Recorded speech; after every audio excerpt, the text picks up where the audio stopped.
she is, safe and sound, eh? Congratulations, Father.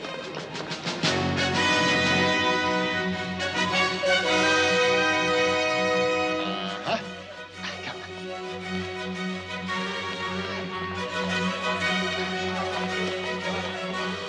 on. A week late, but there she is.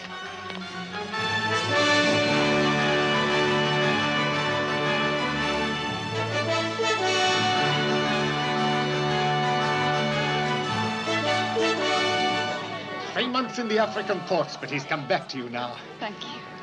You see him, Mercedes? Monsieur Morel. Yes, dear girl? The flag is at half-mast.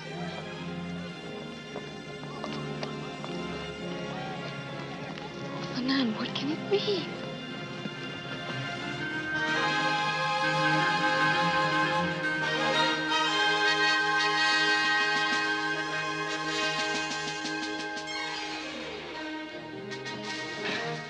Edmund, my dear boy, I am glad to see you. But what does the flag mean? Where is Captain Leclerc? We have had a tragedy at sea, monsieur. The captain died off Civitavecchia, sir, of brain fever. Leclerc? Dead? Buried at sea, sir. And the cargo? All safe, sir. I think you'll find everything to your satisfaction, Monsieur Morel. Good, Danglars. After the misfortune, who took charge, you or Danglars? You know, sir. Scarcely was the breath out of the good captain's body than Monsieur Dantes assumed command without consulting anybody. As captain's mate, it was my duty to take command, sir. You did well, my boy. Very well. Next to a death at sea, Edmund, all else is insignificant. But were there any other incidents which should be brought to my attention? Yes, sir, one. Bring the prisoner forward.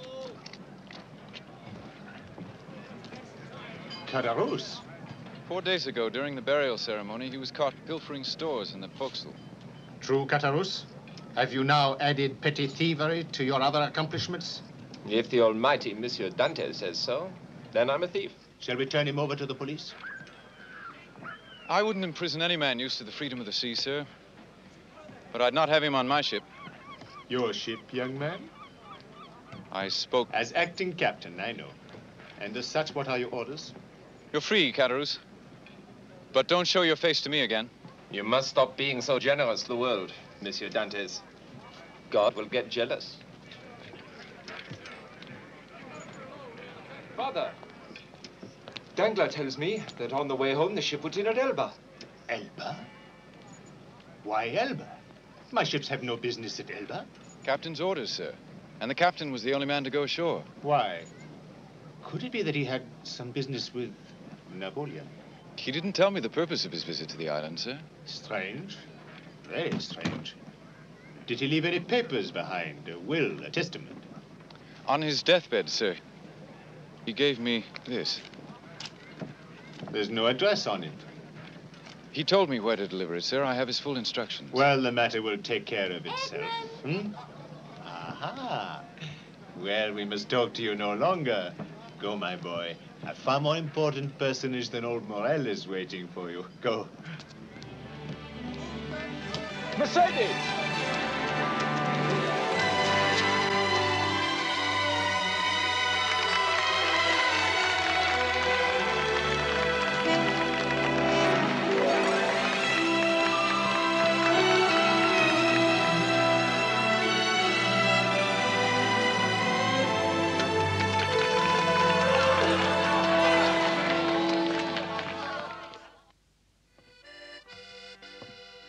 Another member of this club. What club?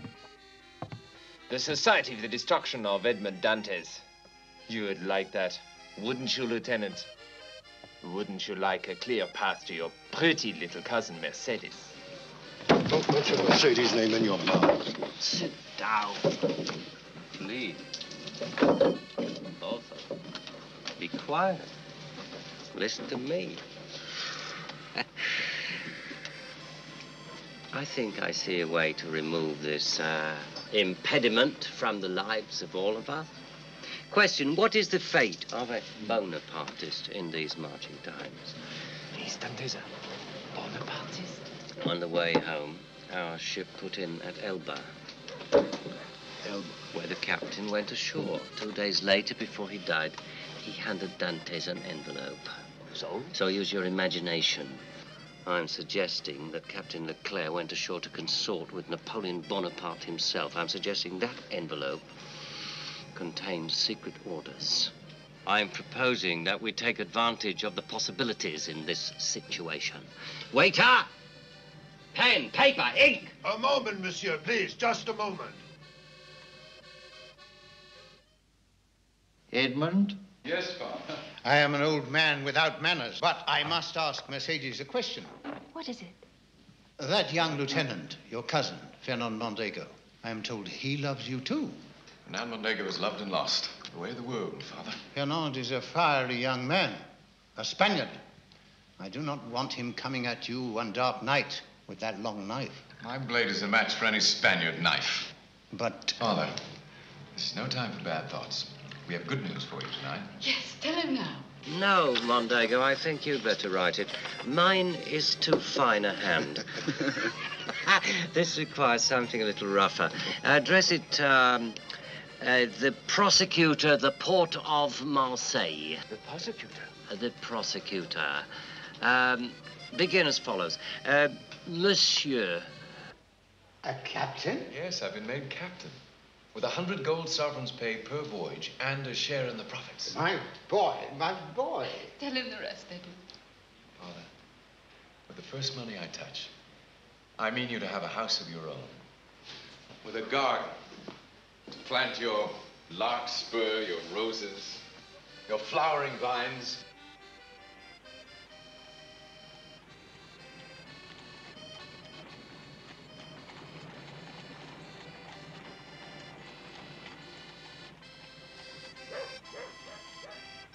What do you see?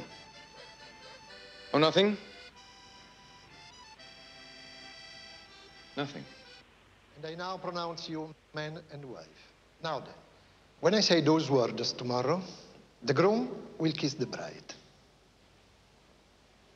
Not now, tomorrow, I said. At wedding, tomorrow.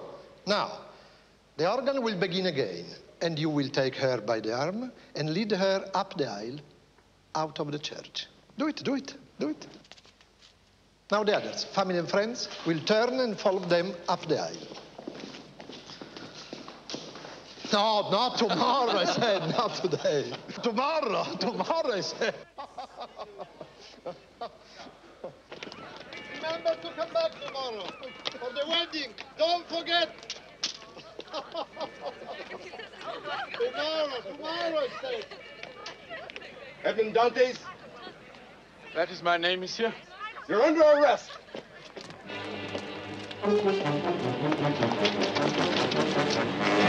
What's the meaning of this? What is my offense? Edmund! Must be some mistake.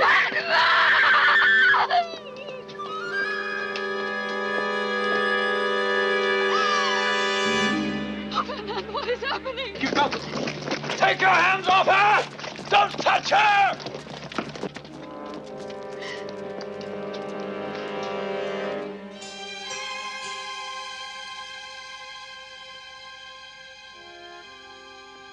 You are the mate of the Argus. Yes, monsieur le prosecutor. You don't seem to be dressed for a conspiracy. Conspiracy? I was arrested at the rehearsal for my wedding. Tomorrow I'm to be married. Have you ever served under the usurper, Bonaparte? Bonaparte? Bonaparte? What are you saying, monsieur? I don't... It is reported that your political affinities are extremist. Affinities? Monsieur de Villefort, all I know is my work. I love the sea. I love my fiancée. I love my father. These are my affinities. If they're political, then they are, as you say, sir, extremist.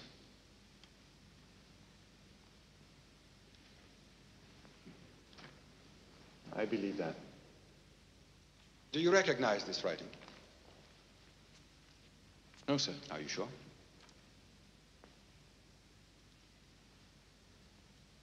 Is it true? No, sir.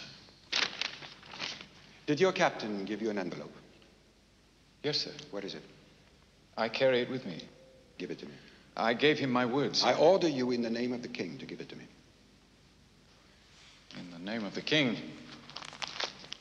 Of course, sir.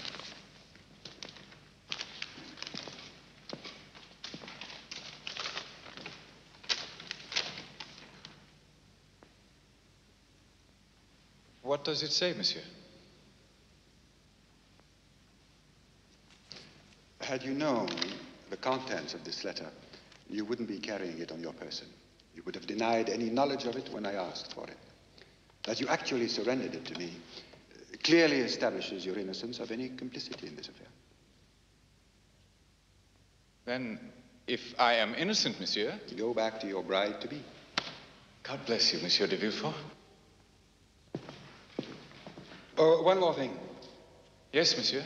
I see no address on the envelope. I was told when and where to deliver it. When? Tonight, sir. To what address? 15 Avenue Montaigne. To any particular person there? Yes, sir. A Monsieur Noirtier.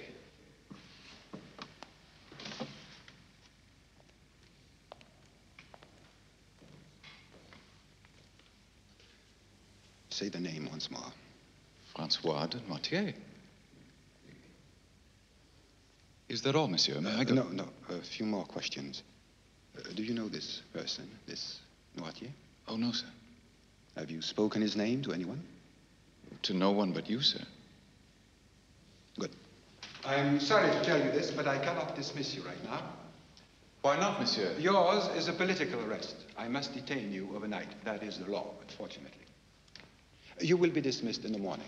I guarantee it. You see, the principal charge against you is this letter. Without the letter, there is no evidence against you whatsoever. Monsieur de Villefort, you are a good man. Now, listen carefully. Should anyone interrogate you, you don't speak a word about this letter. No, sir, I will not. And you have never heard the name of Noirtier? Never. Splendid.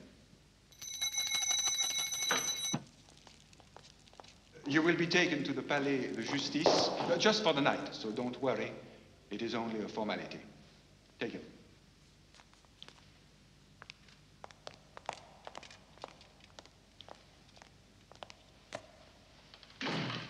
Noirtier. Noirtier. Must that name pursue me like a demon to my grave?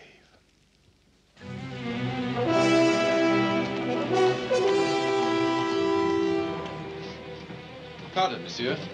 This is not the way to the Palais de Justice. Monsieur, in the name of mercy, where are you taking me? I'll give you, in the name of mercy, good advice. Close your mouth. But Monsieur de Villefort told me we were to go to the Palais Young de man, Justice. always follow good advice.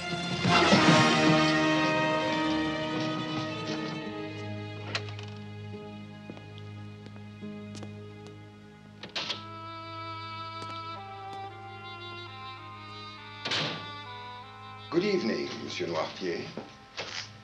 What the devil? You're expecting a messenger. But not you, that's impossible. Me, no. No.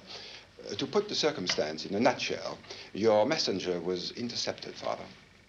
And the message? Destroyed. Sit down, please. Sit down.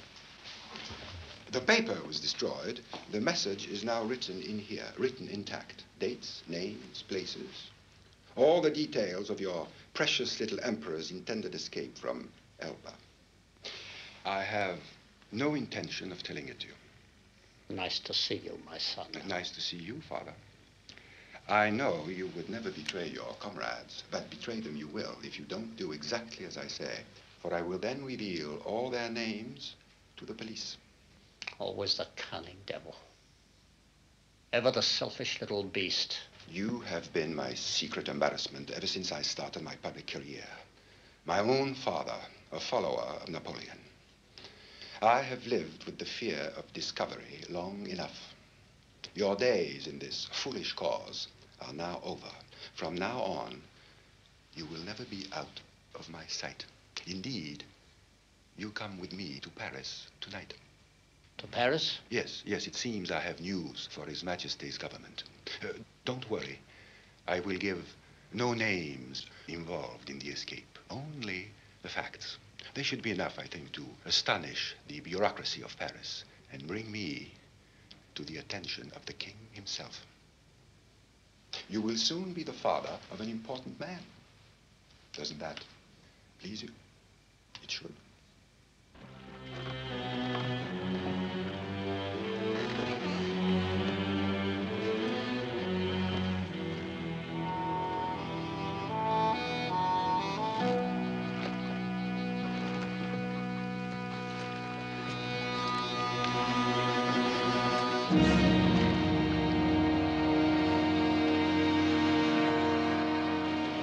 Taking me there!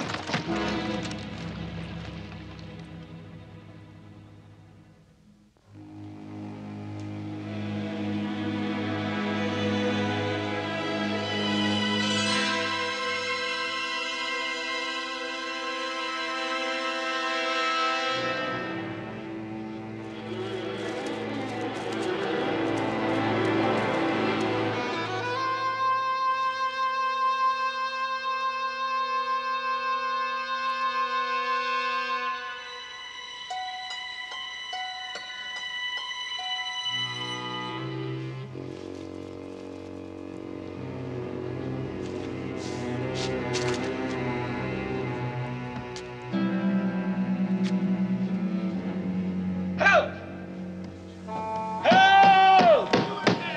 Keep quiet! Where am I? Tell me where I am. My friend, you are now in residence at the Chateau d'If. There's been a mistake. I was ordered to the Palais de Justice. It was Monsieur de Villefort's order. Send for Monsieur de Villefort. Would you like me to send for the king as well? Or the queen? Listen to me. Come back. Monsieur de Villefort is my friend. He will be very angry. Come back. At least take a letter to my wife.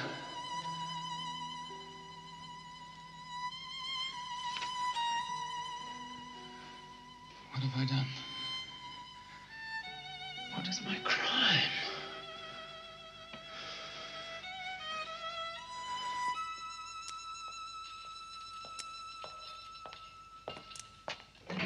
Breakfast! Listen to me a moment. Just one moment. Tell me, how can I arrange to see the warden? Someday. Someday? But I'm to be released today. Today.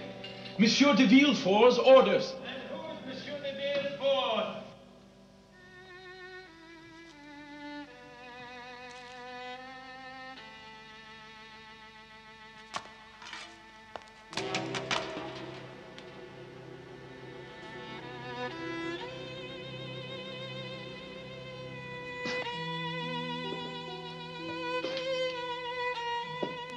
Mercedes.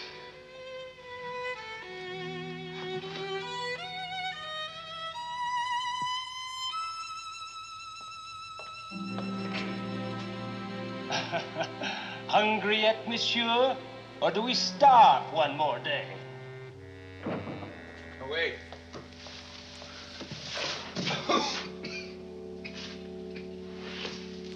Wait!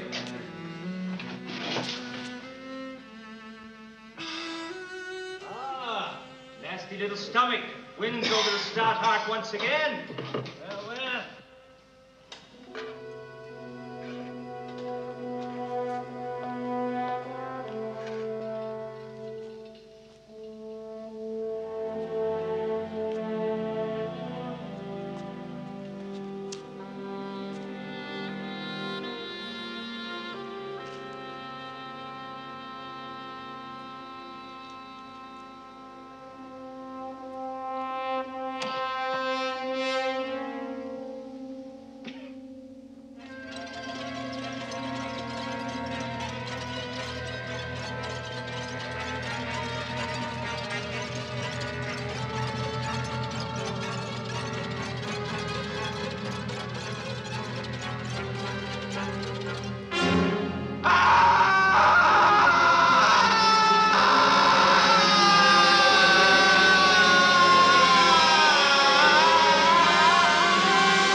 Are you a prisoner? Can you hear me?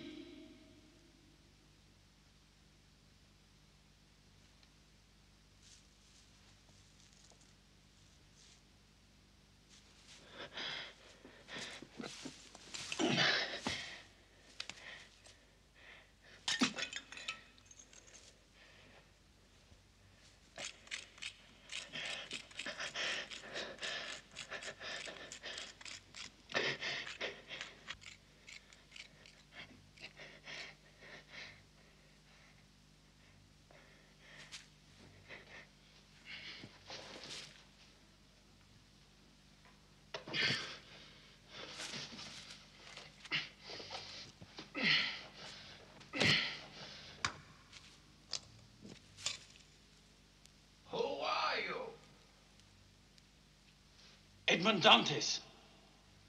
Why are you here? They said I was a Bonapartist. How long have you been here? I don't know. I was imprisoned on the 28th of February, 1815. 10 years.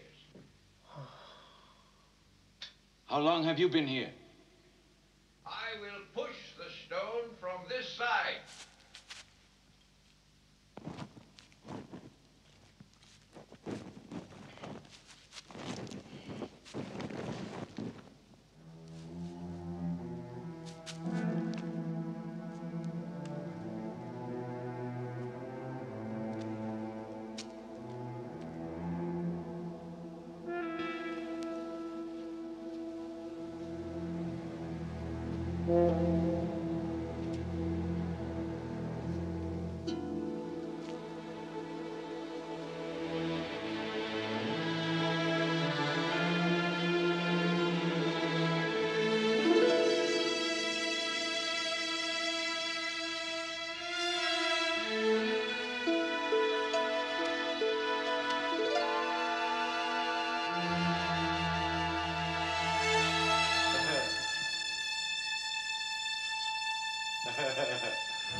I am the Abbe Faria, born in Italy, raised a priest in Italy. I've been in this place since 1810, 15 years. The glorious wisdom of the political world, Monsieur Dantes. You are here because they said you were for Bonaparte. I was in prison for being against him. 5 years ago, I laid my plans for escape. My calculations took me a year. To make the necessary tools took me a year. I've been digging for 3 years. 3 years? I had but one mathematical instrument, this one.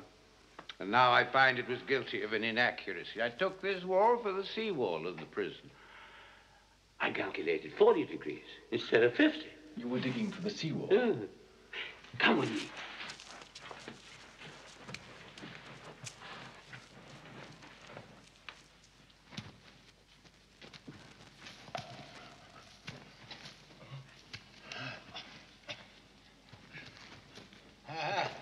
My mallet. Chisel. Where did you get them? I made them.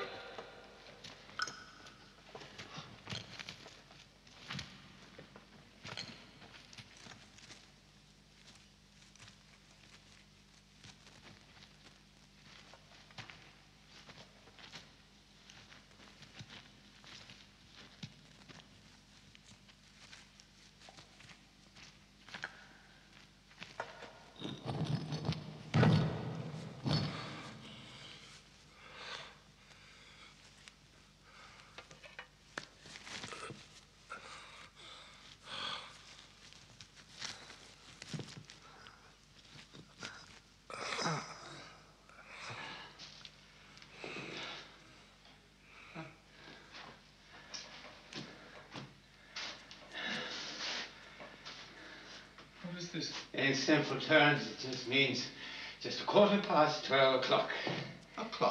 A clock, calendar, astronomical chart. Here, I have something to show you.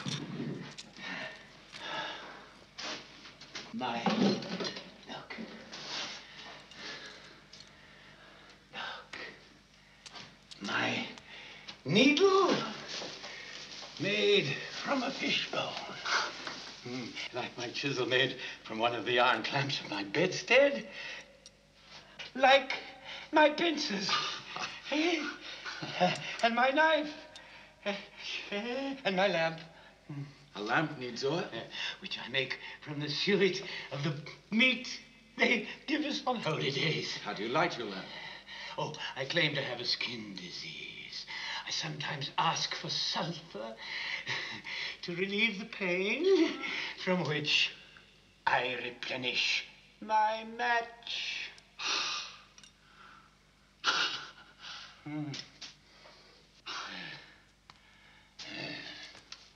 Now, all this for a tunnel for my hope and salvation. Now my dead hope. 5 years spent on a tunnel that leads not to freedom, but to another man's self.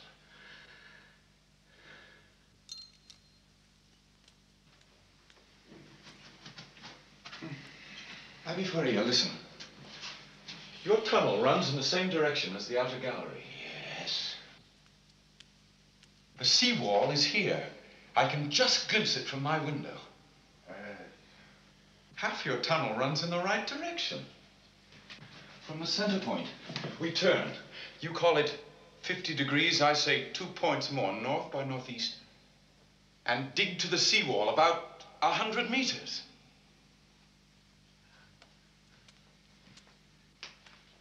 Half my tunnel runs in the right direction.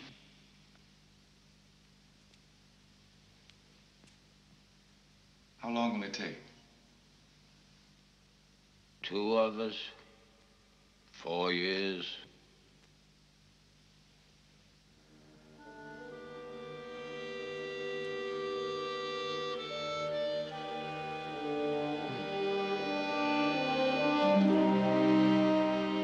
And while we work, will you teach me all the things you know?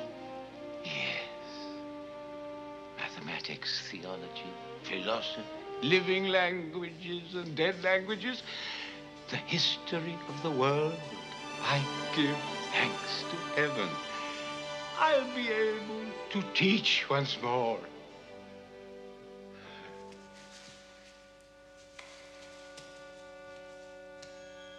Edmund, for today's lesson in philosophical logic, let's apply our brains to some deductive thinking in the case of Edmond Dantes. First, to whom could your imprisonment, your disappearance, have been of some benefit? Consider, you were about to be appointed captain of the Argus. To whom would that position go should you suddenly vanish? Danglars. Isaac, who would Mercedes turn to were Edmond Dantes suddenly to vanish? Mondego. Isaac, one night you saw Danglars and Mondego in a cafe writing with Caderousse. Could they have been writing the letters that accused you, these three? Danglars. Mondego. Caderousse. You were examined by the prosecutor of the port, who was very sympathetic. He burned the letter which was addressed to a Noirtier.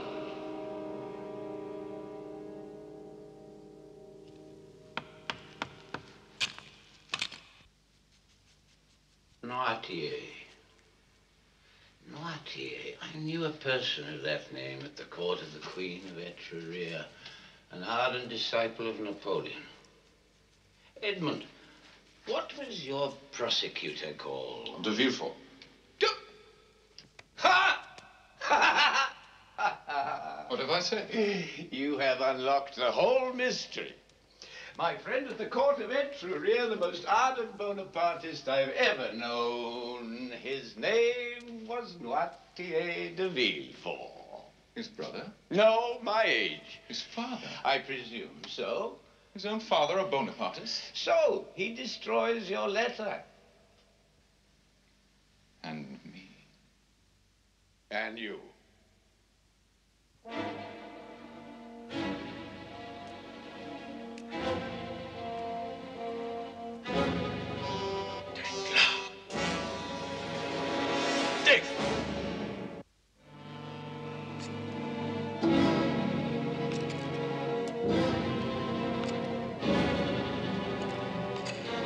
Sometimes I regret that I helped him discover the truth. I see too much in his face that was never there before. Montego. Vengeance belongs to the Lord, Edmund. Turn away from such unholy thoughts before they destroy you. Caderousse Villefort.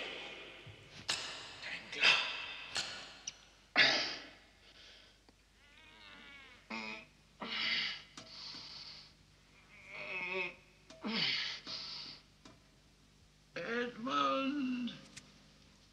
Edmund!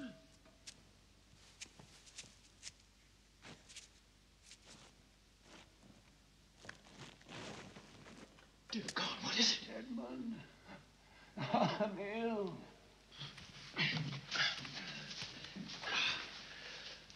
I'm dying. You must live. I'll finish the tunnel myself. Edmund, you must finish the tunnel and escape. Find the treasure. Treasure?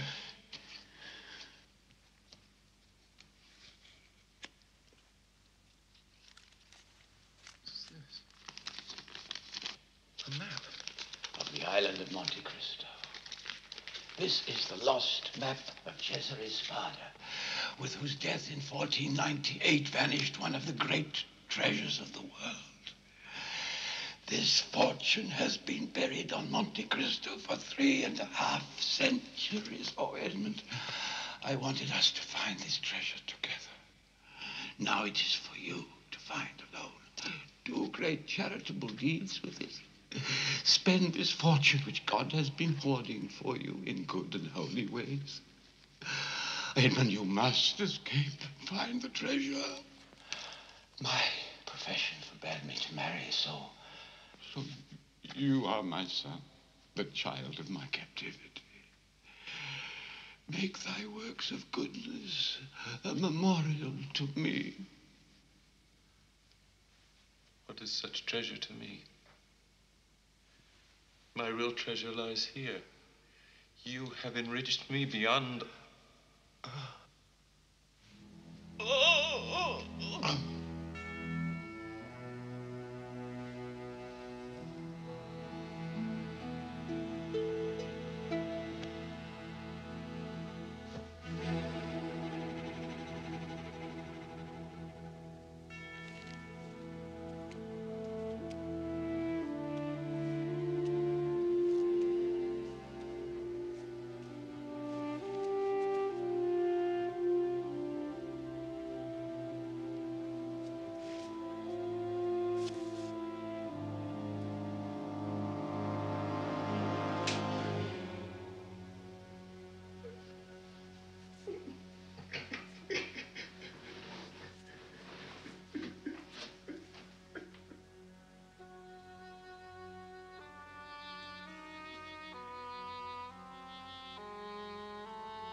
you'll get the sack.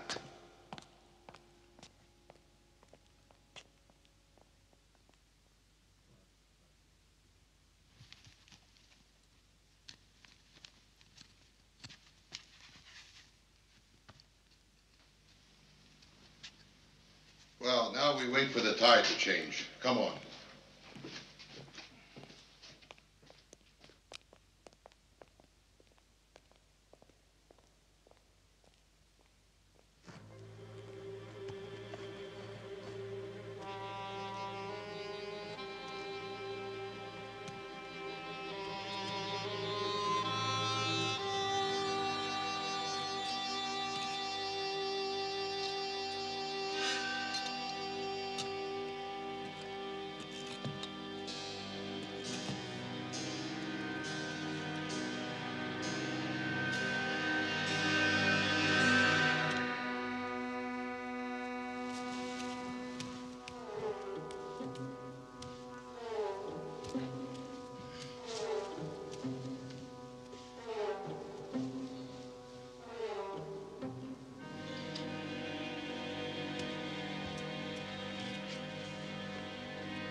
He's heavy.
He's half dead.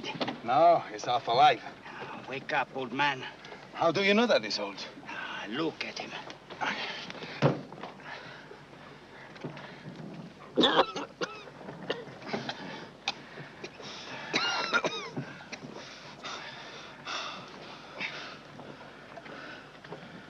Where am I? Aboard a good ship, Legorno, out of Corsica. I am the captain. Bertuccio is my name. This is my mate, Jacopo. Now, who are you? Eh? What is your name?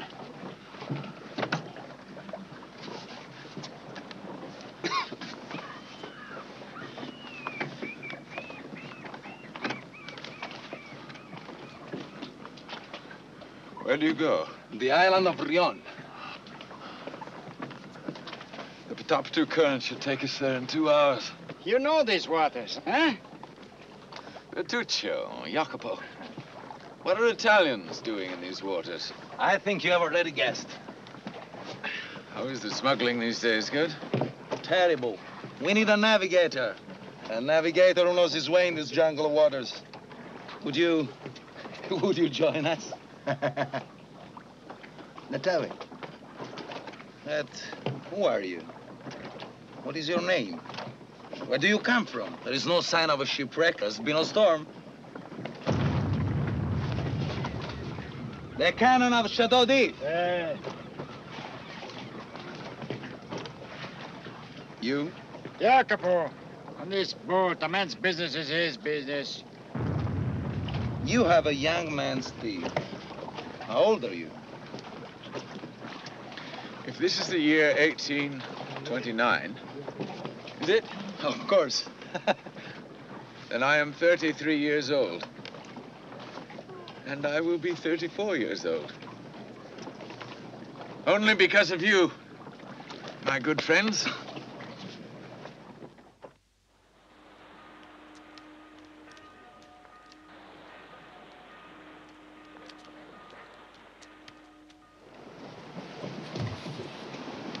The priest is there. Well? Mercedes is married. To Mondego? To Ferna Mondego. And? Tell me. I don't know why I must be the one to tell. Your father is dead. And Edmond, this burns in my throat. Of starvation. Your father died of starvation.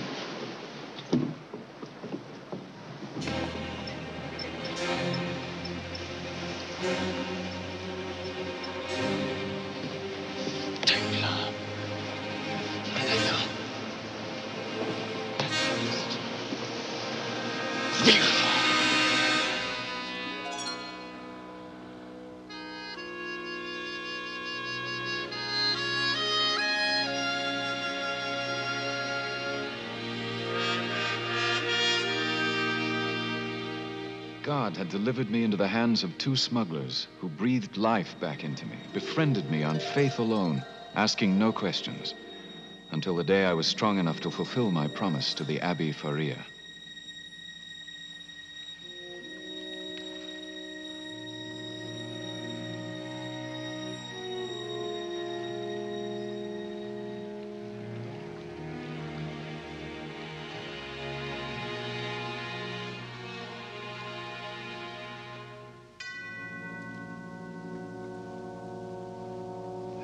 The entire Spada fortune is buried on Monte Cristo. It's been there for 3.5 centuries. Oh, Edmund, I wanted us to find this treasure together.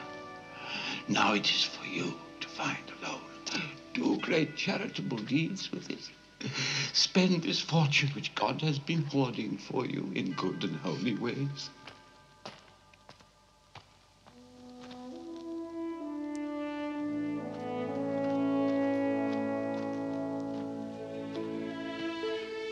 Was I only humoring the fancies of a beloved madman? By coming to the island of Monte Cristo, was I simply laying the spirit of the Abbey to eternal rest? Or was there a hope in my heart of hearts that his map would truly be the end of the rainbow?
Abbe Faria. Dear priest, dear saint. I promise you by the God I had for so long forsaken. I promise you we will build your hospitals and house your orphans. I promise you there will be a flood of good things in 100 abandoned corners of the earth, and all in your name. And I promise you, Edmond Dantes, imprisoned in the prime of life, banished from the world for 14 years. I promise you, Edmond Dantes, you shall have your revenge.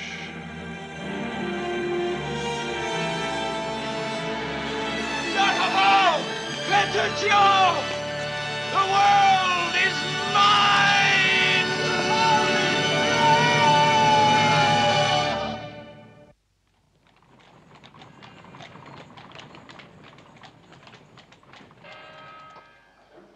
He did say a quarter after the hour. He did, Baron Danglars. Such panache! He takes the most splendid cast in the whole of the landscape of France.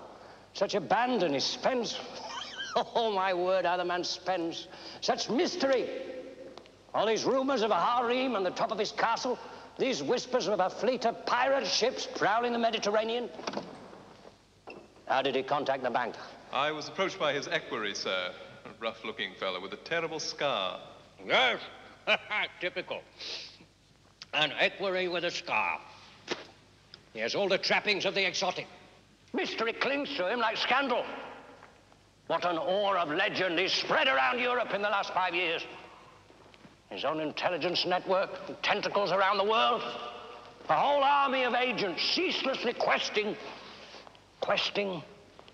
for what? Huh? Nobody knows. And this pasha of mystery, this Maecenas from nowhere, is coming to see me. What time is my appointment with the prosecutor? Not until 11, monsieur. What is it? The Count of Monte Cristo. Well, show him in.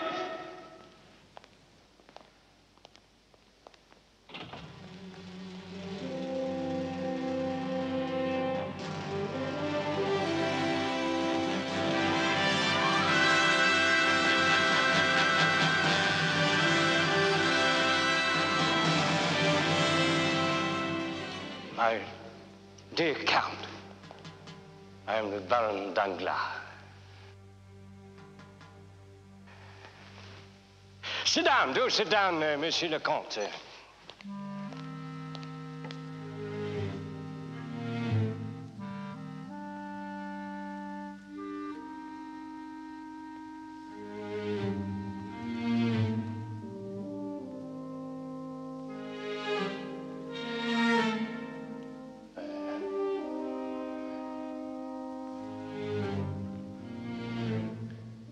Baron Danglars, I came to Paris intending to stay only a month.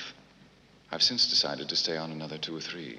Paris will be proud. I've been banking out of my pocket thus far. Now I wish to open an account with your establishment. As an opening account, shall we say 5 million? Marvelous.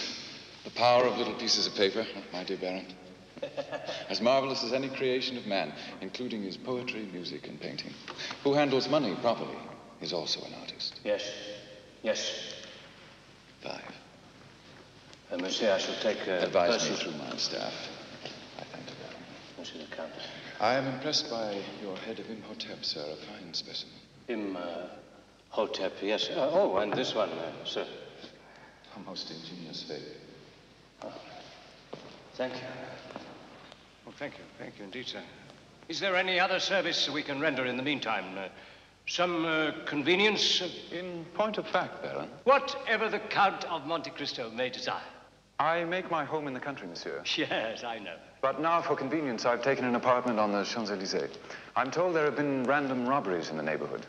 For police protection, to whom does one apply? And all papers in the case should be consigned to the King's attorney. At once, Monsieur de Villefort. Thank you. the Baron Danglars. Danglars, you are late. My dear de Villefort, I have the honor to present the Count of Monte Cristo. The Count? Of Monte Cristo. My dear Count, welcome to my house. Monsieur. Please sit down. I hope I'm not intruding on the business of the day. Intruding? Not at all. A minor matter, all dispensed with.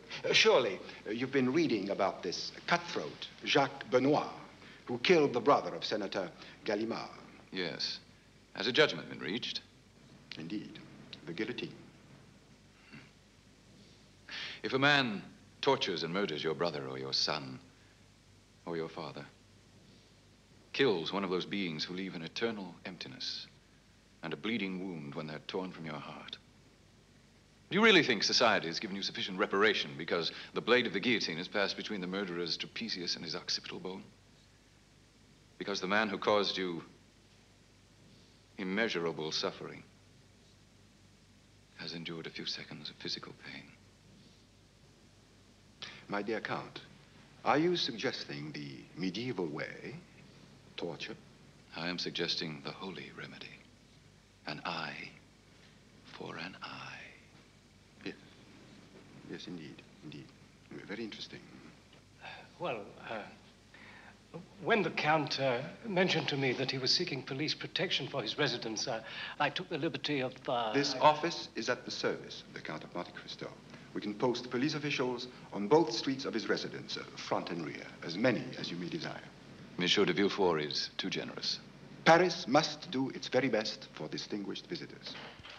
Father, you promised to come and see Grandfather this morning. The morning is half gone. You know he frets. Good morning, Baron Danglars. Good morning, sir. How long will this business take? You know he must eat a nap.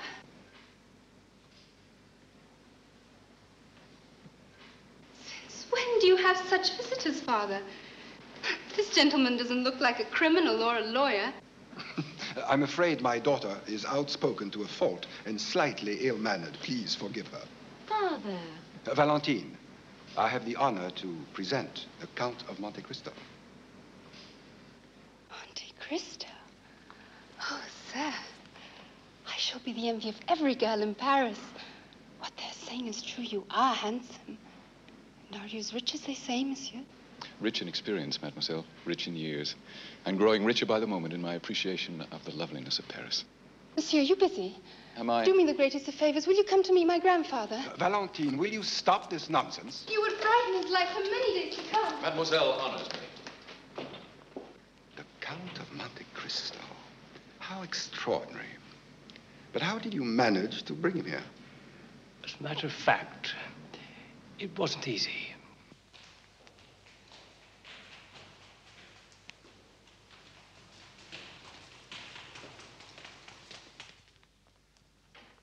Grandfather, I bring you the Count of Monte Cristo.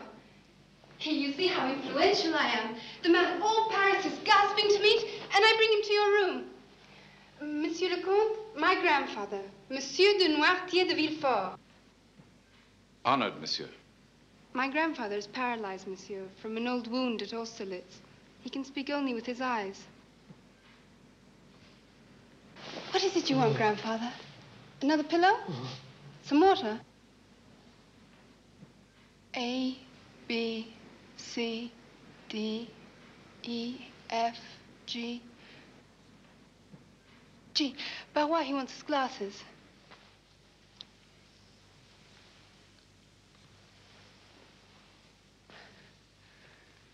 He's delighted to see you. Are you not, grandfather? What other language do we need?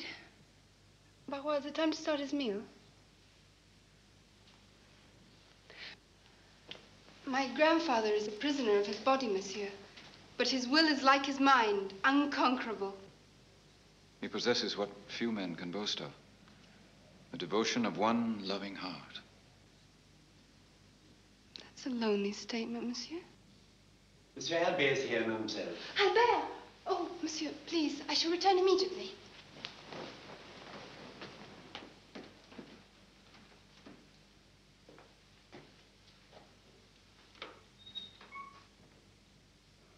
You must excuse me, sir, if I seem to stare. It doesn't often happen that a man may gaze upon the one great nemesis of his life. Don't strain for explanations, monsieur. It is now my turn to leave you with a mystery. Until the day I explain myself to your son.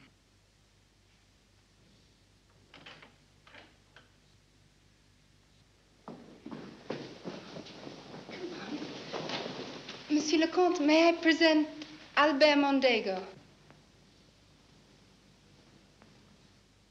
Monsieur, it is a great honor.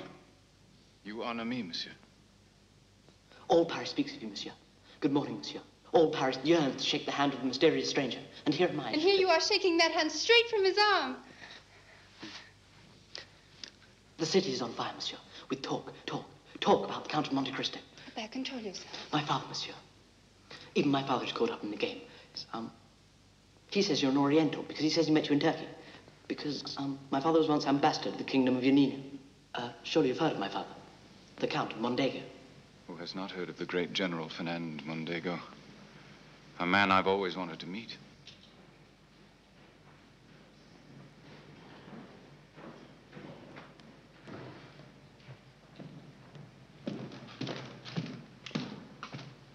My dear Count, I'm the father of Albert. General. My son astonishes me. I had no idea he had reached so high in the social scale. It is I who am scaling the heights, monsieur. Who has not heard of the great exploits on the battlefield of General Mondego? My dear Count. Monsieur le Comte, may I present my mother, the Countess of Mondego? Ah, monsieur. My son is still a child who plays childish games. He tells me we have a visitor and he refuses to give me his name. He says I shall be delightfully surprised. We've not met before, have we, monsieur?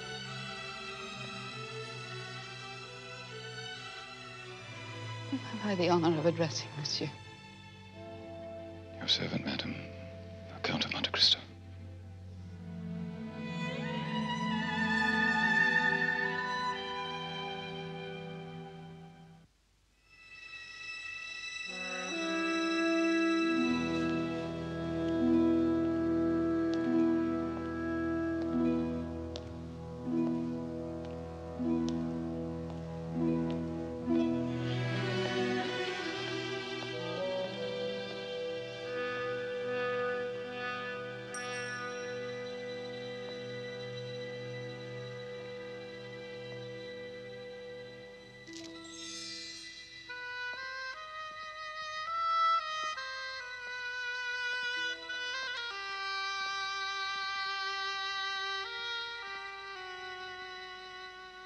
You saw her? She knew you? She thinks she knows me, but she refuses to believe what she thinks. And when she does believe it? It will be too late, Princess. We shall move like the sword of the Lord with a terrible swiftness. You love her still? No. She cannot influence you. She cannot dissuade you. Answer me, please. No power in heaven or earth could dissuade me. No angel, no demon could keep me from my revenge. Good, my lord, good. Remember, your revenge is my revenge. Ali, the Mondego papers. You four? We have only to hear from the doctor. Danglars.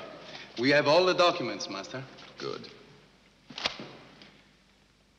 The public sees Villefort as the loving father, devoted son, the faithful watchdog of the law.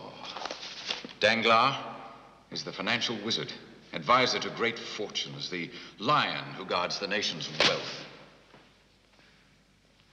Mondego is the great war hero, favorite of the boulevards, affectionately called the Peacock for his many decorations. Well, we know Villefort is a wolf, Danglars a pig, Mondego a hyena, and we're finally ready to go hunting.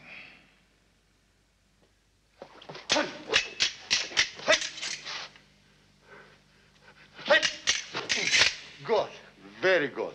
The wrist, the wrist. Hey, hey,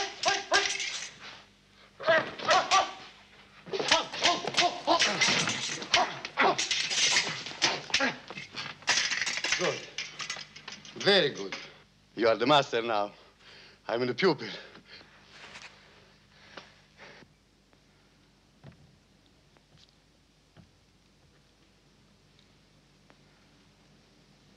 Put it back. We've had a devil of a time finding you. People usually do. 6 years ago, you were sentenced to the galleys. The charge was smuggling. Escaped from the galleys, caught. Sentenced to life in the galleys. You escaped again. Read on. I find myself fascinating. You've been a thief, smuggler, embezzler, possibly an assassin, during the course of which you've learned to speak fluent Italian. Perfetto, signore. From now on, you are Andrea, the Count of Cavalcanti. Am I? You are the son of Major Bartolomeo di Cavalcanti, a descendant of the Cavalcanti whose names are inscribed in the Golden Book of Florence. You are very rich. Good. I spend a lot of money, of course. Of course. You will take apartments which I have selected for you on the Faubourg. You will have 3 servants. You will purchase a carriage, go to Baltiste for it, the horses from Devedeux. You will pay court to a beautiful young girl. I wish you to do it expensively. For the next few weeks, when you're not with her, you will be seen everywhere with me. Ah, the Count accompanies the Count. Precisely. Now, what is your name? The Count of Cavalcanti.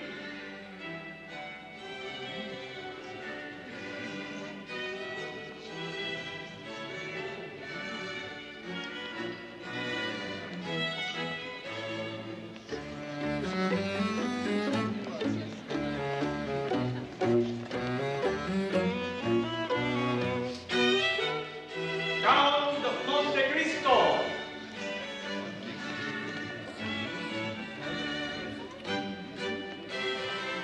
So glad you could come. It's a pleasure to see you, dear Count.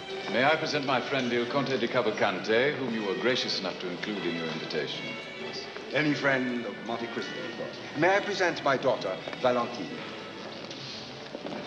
Mademoiselle. Monsieur le Comte.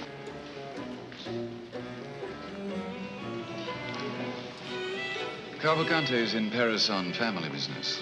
And he leaves his wife in Italy? He's unmarried. Oh.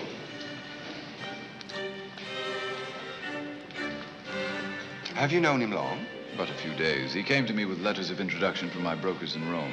I know his family, of course. All Italy knows the Cavalcanti, who were rich when the Medici were peasant stock.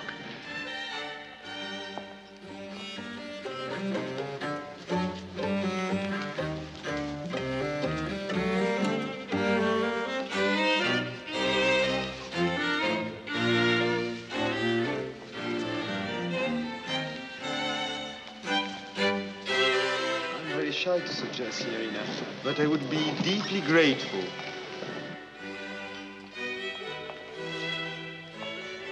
Let us hope her fiancé does not take exception. But my daughter has no fiancé. She's not engaged to Albert Mondego? Not at all, not at all. They're only friends.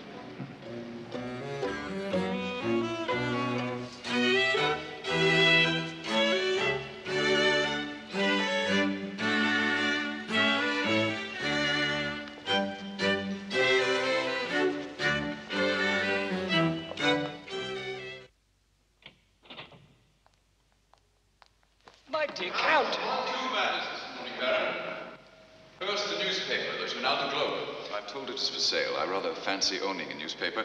Please arrange for its purchase. Very good. I approve. Every man of affairs should own a newspaper. Second, I wish to buy some Spanish government bonds. In what amount of purchase, sir? 1 million. In Spanish bonds? Can the purchase be effected immediately? Immediately, sir. And confidentially. With the utmost discretion. It would not be wise for anyone to follow my lead in the market. I'm a gambler, not an investor. Good day, Baron. Tomorrow I leave for London on business. Please give my regards to that fascinating city.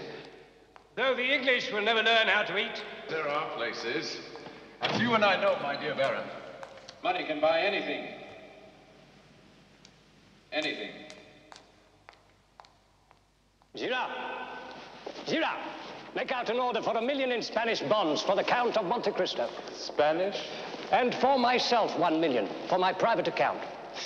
Baron, Spanish bonds at this time. When Monte Cristo buys, I buy. Have you forgotten the result when we followed his lead the last time? Does he know that you... Contact our most important portfolio, sir. Inform Delidier and Beaufort that the House of Danglars recommends heavy investment in Spanish bonds. Well, do it! Now!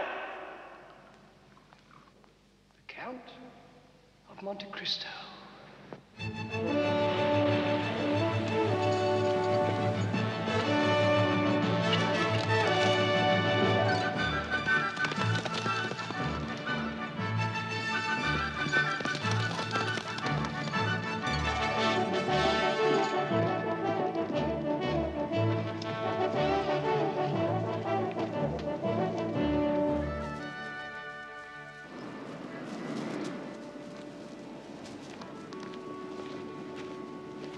Is this your semaphore station? Mine, I work it. I've done for many years, but I never have any visitors. How does it work? There is another one on the far horizon. That's my right-hand correspondent. And there is my left hand. When I receive a message from right, I transmit it to left. Thus, our messages from Spain transmitted all the way to Paris in a matter of hours. A modern miracle. 3,000 francs. 5 years' pay if you relay this message to Paris.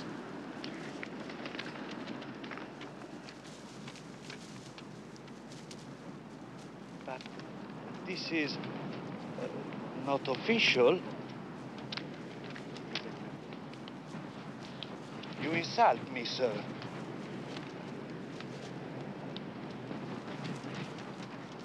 It is an insult.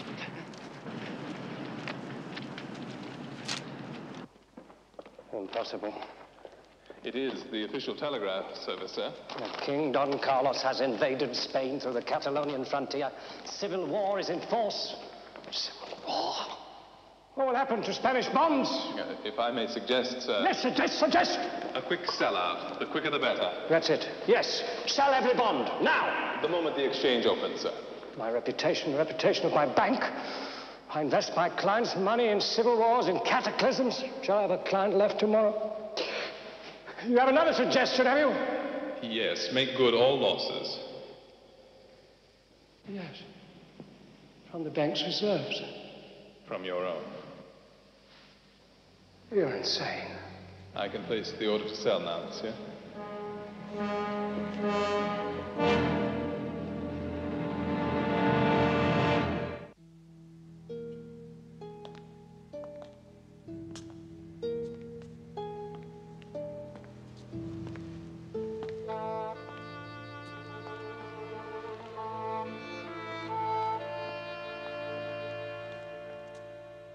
What is it you want of me?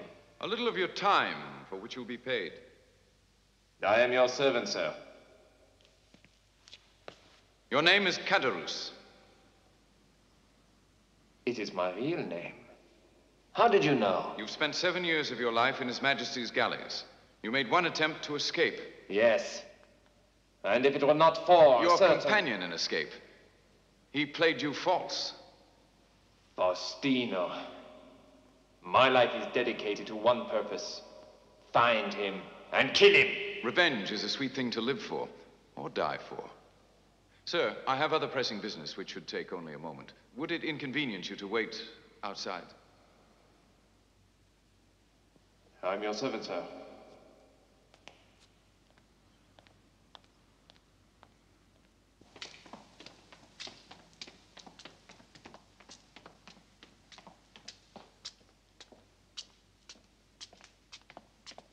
Monsieur? Monsieur? Faustino! Faustino. God is sometimes good. What black hole in hell did you come back to life? From the cul-de-sac in which you left me to die.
Did you see? He attacked me. What could I do? Take him to the police. Do you know this man? Who are you, Monte Cristo? Who are you? Take him away. One. He is not of the house of Cavalcanti.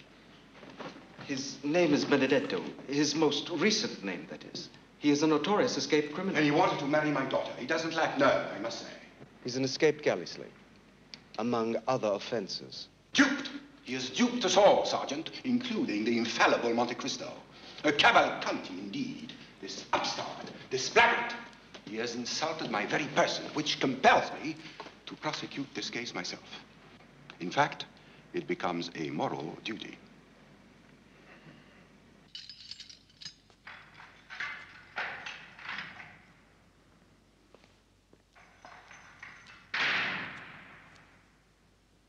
Lost rights, huh? I have not been tried yet.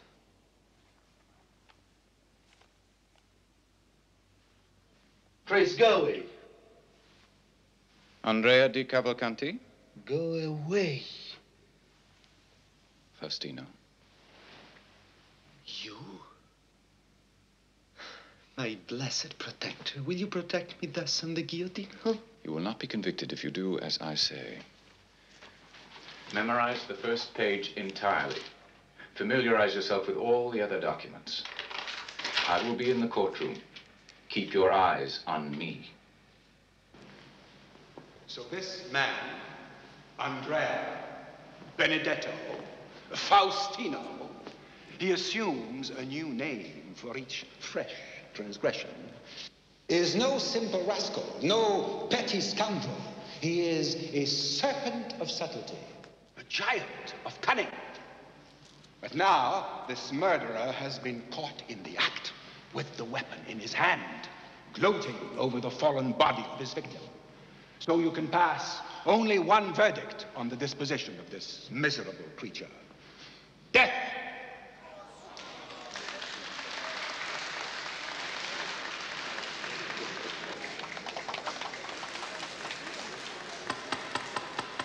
Order in the court.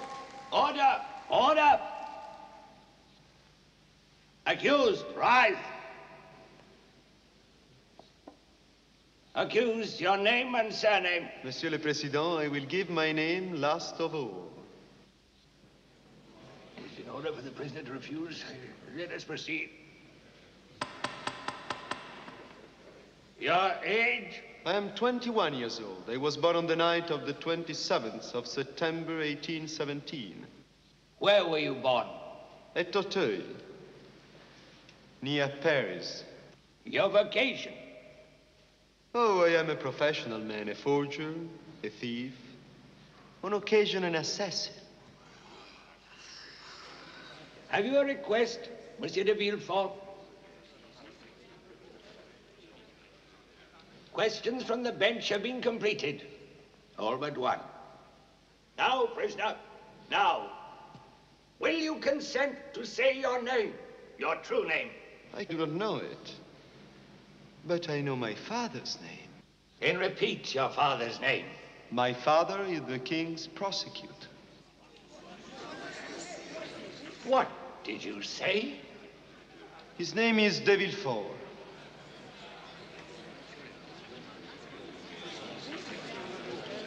Order! Order! Silence, or I'll tear the court!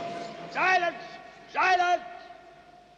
The year 1817, Monsieur de Villefort rented a house at 28 Rue de la Fontaine in the village of Auteuil. His purpose? To keep there, hidden from polite society, a young woman.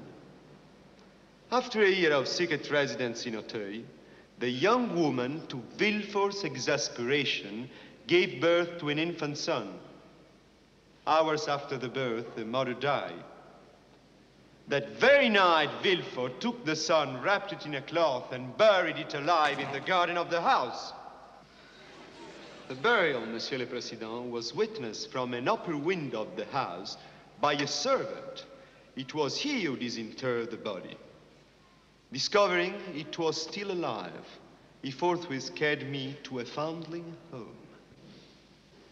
At the age of 13, I ran away from the home and embarked upon that distinguished career which has finally brought me, Monsieur le Président, to this court.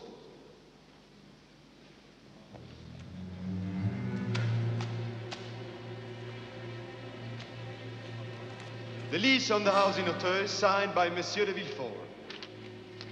The death certificate of Mademoiselle Émilie Goncourt signed by Hippolyte Fleury of Auteuil. A certificate from the same doctor testifying that Monsieur de Villefort was the father of the child. Deposition, testaments, sworn statements, etc., etc., etc.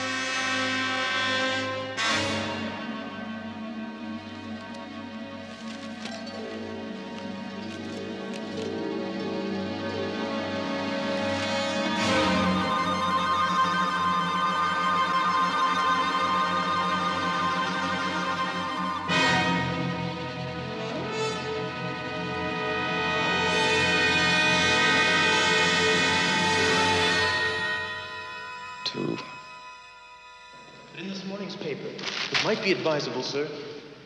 No. What is it, sir? No, no. No, no, no, no, no! Listen to this, Girard. It is without foundation that Le Journal du Globe yesterday announced a revolt in Spain. A telegraphic signal, improperly interpreted owing to the fog, was the cause of this error. There was no invasion. There is no war. Spain is at peace. Danglars! Ah, you have seen the paper. You know what's happening. Is that why you so magnanimously made good our losses? So that you could buy up our bonds? But gentlemen, I've sold my bonds too, I swear it. You lie. I don't believe you, Danglars. Danglars, do you know what you have cost me? You've read the paper, I presume? But gentlemen, you've lost nothing. I lose when I do not make. I want to know what this is all about. I've made good every penny. I demand to know. I will take the matter up with the Chamber, the Board of Governors. Confess, Danglars. Confess, you are a scoundrel. Be advised, Danglars. I am taking you to court. After me. I take him to court first. No, after me. On charges of false representation, mishandling of funds. Embezzlement. I begin by withdrawing my account from this bank. Yes, so will I, before the run begins. The run? If you can't trust the biggest banker in Paris, who can I you shall go trust? now at once. Indeed, come with me. Come with me. No moment to lose. And only hope that we shall get there in time. Oh, really, really.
Three.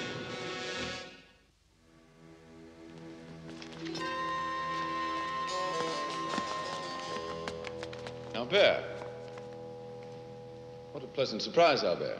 I'm not here to exchange hypocritical expressions of politeness, but to demand an explanation. For what, my dear boy? All Paris buzzes with the story in the paper this morning. The one casting terrible aspersions on my father. On his integrity. On his military accomplishments. On his honor. Yes. It is in the Journal du Globe, the newspaper you so recently purchased. You are in my home, Albert. I alone have the right to raise my voice here. You are responsible for that story. Do you deny it? No. I consider the glove thrown, Albert. Tomorrow morning, sir. The Field of Mars. Dawn. The Field of Mars.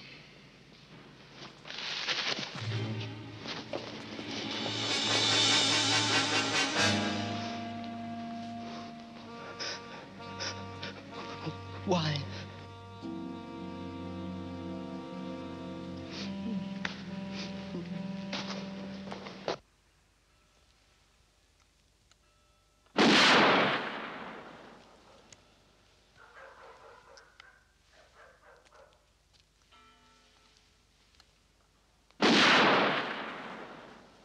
You would not kill my son.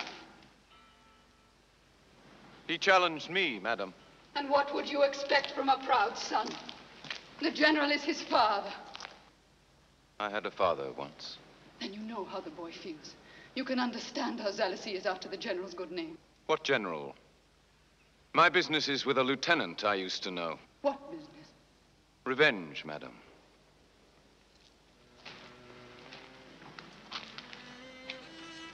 For what?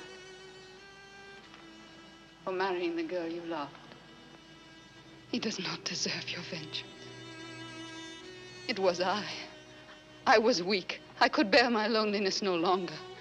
I married him because they told me you died in the Chateau d'If shortly after your arrest. But why was I in the Chateau d'If?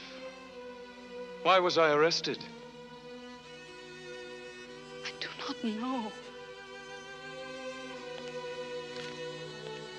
I presume you recognize the hand. How did you come by this? With bribery, madam. Believe. For 14 years, because of that letter, I lived in a dungeon of the Chateau d'If, so near to you. And I never knew that you'd married. Or that my father had died of hunger. Oh, I did not know. We had moved away. Ask me to forgive a man for stealing my love with a lover's deception. Very well, since you ask it, I forgive him that. Ask me to forgive him for stealing 14 years of my life. Very well, forgive him. But forgive him for destroying my father. Never, madam. Never. In my dreams, I have seen you dead. Thrown to the bottom of one of those pits where jailers throw their dead prisoners. And I wake from this incessant dream with a cry, shuddering and cold. Have you ever dreamed your father dead of hunger? Have you ever dreamed of the one you love giving her hand to a rival while you perish at the bottom of a pit? Worse. I have seen him I loved on the point of murdering my son. Oh, Edmund, please. What good has it done for me to mourn for you eternally in the secret recesses of my heart? When I thought you dead, I should have died too. But foolishly I went on living, and for nearly 20 years compared all men to you and found them wanting. Missing you has been a day after day, year after year torment to me. And in all this time, my one consolation has been my son, my innocent son who should have been ours. Our son, Edmund.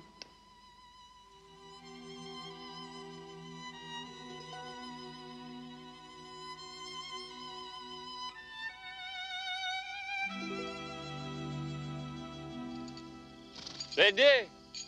1, 2, 3, 4, 5, 6, 7, 8, 9, 10.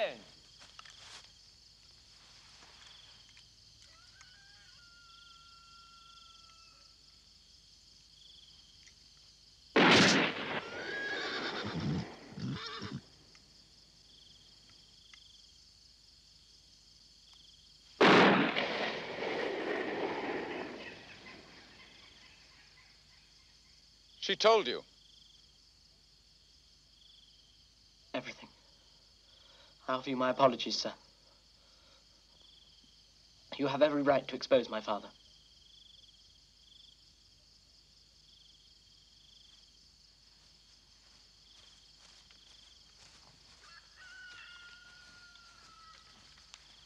Providence again. I am the emissary of God. I've been spared to carry out his will. General Mondego, this special committee of the House of Deputies is well aware of your illustrious past. We salute with profound respect the decorations you bear as testament to your extraordinary military career. It is then a great disturbance to this committee to read the revelations in the newspaper, Le Journal du Globe. Starting yesterday with a threat of disclosures, Le Journal du Globe continues today with a long list of definite accusations.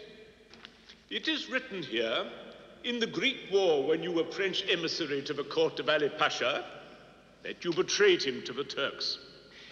It is written here... Monsieur le Président, may I proceed immediately to my own defense? Proceed, monsieur. Document.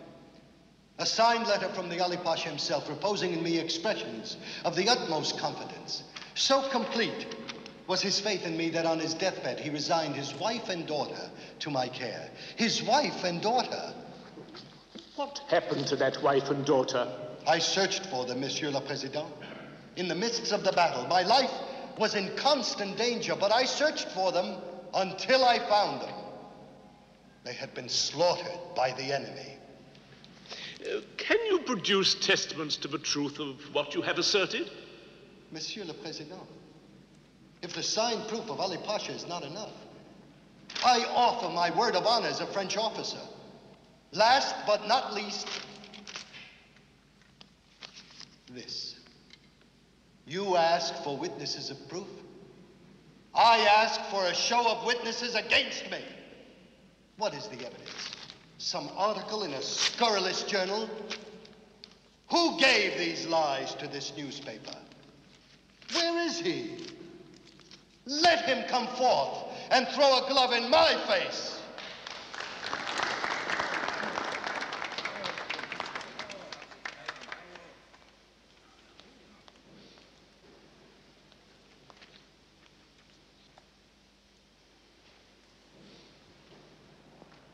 Monsieur le Comte, your defense has a ring of validity.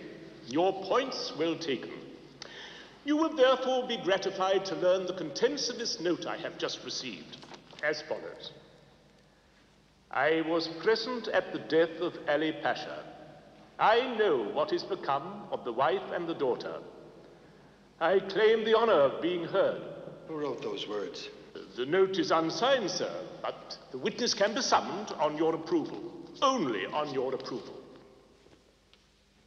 Let him appear. Let him appear.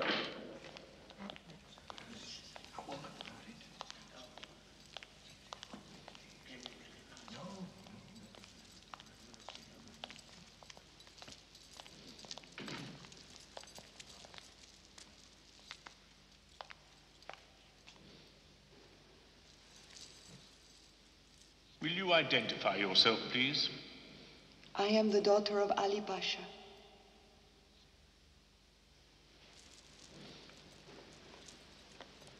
In front of you, sir, is a register of my birth and my baptism. There is also in that packet a record of the sale of my person and that of my mother. The sale, you say? A French officer sold us into slavery for the sum of 40,000 francs. The name of that officer? Fernand Mondego. You were trusted by my noble father. You were loved by him as a son. He entrusted you with the safe conduct of his wife and daughter. But you're a liar, a traitor, an assassin. Assassin! It was your sword that killed my father. Monsieur le General, will you reply? Lies. Lies. They're lies. You take the word of an infidel foreigner against the word of a general of the army of the king? The woman is an impostor. Who is an impostor? She is truly the daughter of Ali Pasha. Those documents will prove it. They'll verify themselves soon enough. And when they are verified, General Mondego, Count of Mondego, hero of Yanina. What is your connection with this woman? Ask first, what is my connection with one named Edmond Dantes?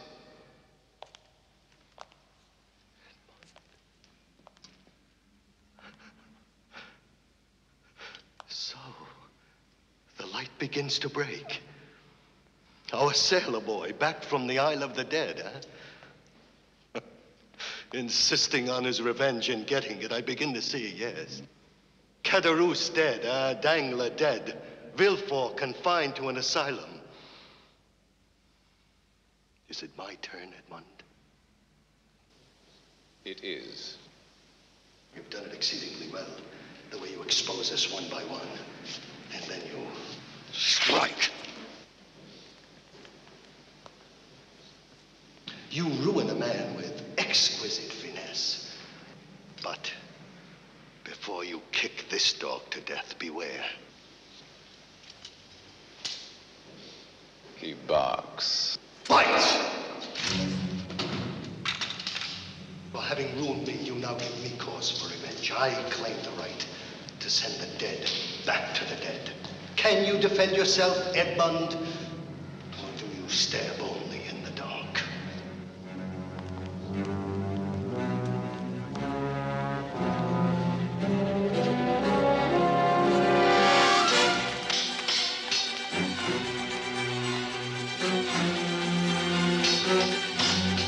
Gentlemen, please!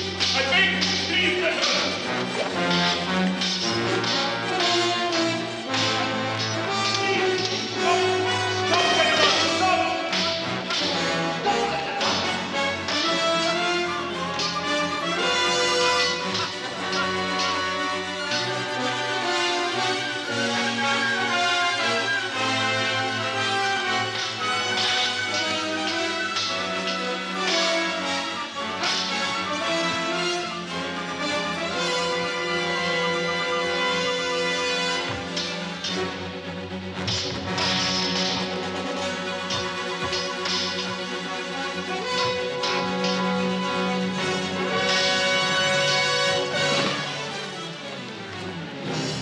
Don't say your prayers. You won't escape prison by the simple trick of dying. You'll serve your sentence in this world before you go to hell. General Montego, you are under arrest.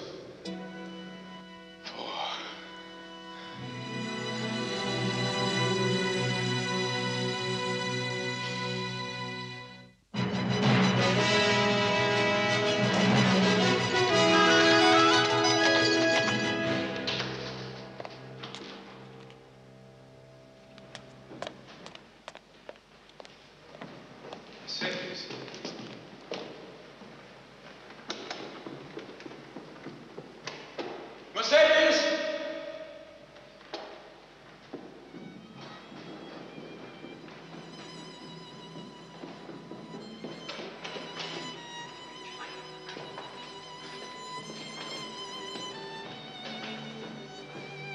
Mercedes!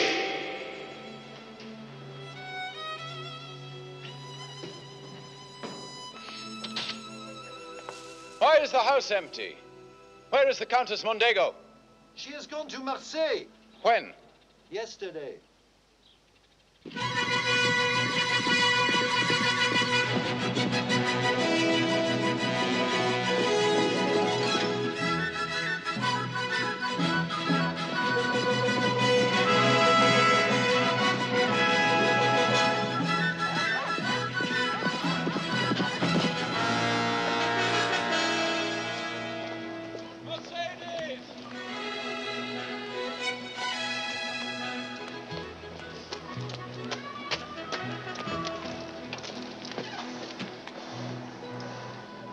Where are you traveling?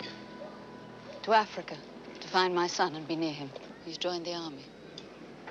Albert, a soldier? He wants to expiate his father's sins. Let me join you on your voyage. I can be of help to you both. My son would never permit that. Once you said he should have been our son. Should have been, yes. But he has a father, and he has his father's name. A name you so thoroughly destroyed. That was simple justice, madam. And believe me, it brought me no joy. But now my task's accomplished. I've no particular place in the world, no strong desire in life, but to make amends where I've hurt the innocent. Avenging angels may not ask forgiveness of their victims. I am no longer the instrument of God. I've been plunged back into nothingness. I'm searching for something lost. My soul, myself. For Edmond Dantes. You will never find him. He died a long time ago in the Chateau d'If.